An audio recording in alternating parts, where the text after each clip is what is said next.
थापी वडीच्या मिश्रणात गुठळ्या होत आहेत का?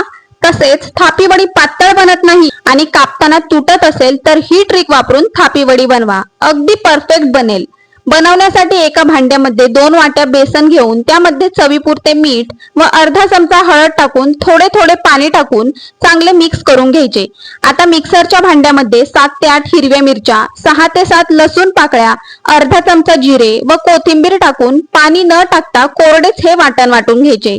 आता कढईमध्ये 1 चमचा तेल टाकून यामध्ये अर्धा चमचा मोहरी, अर्धा चमचा जिरे, वाटलेले वाटण 1 चमचा, अर्धा चमचा हळद टाकून सर्व साहित्य परतून घ्यायचे व यामध्ये अर्धा ग्लास पाणी टाकून चवीपुरते मीठ टाकायचे। बेसनाच्या मिश्रणात मीठ टाकले आहे हे लक्षात ठेवूनच यामध्ये मीठ टाकायचे।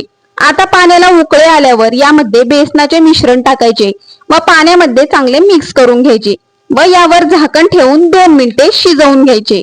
झाकण काढून हा बेसनाचा गोळा पुन्हा एकदा चांगला एकजीव करून घ्यायचा। आता एका ताटाला तेल लावून घ्यायचे व बेसनाचा गोळा गरम असतानाच ताटावरती ठेवून अशा प्रकारे हाताने थापून घ्यायचा।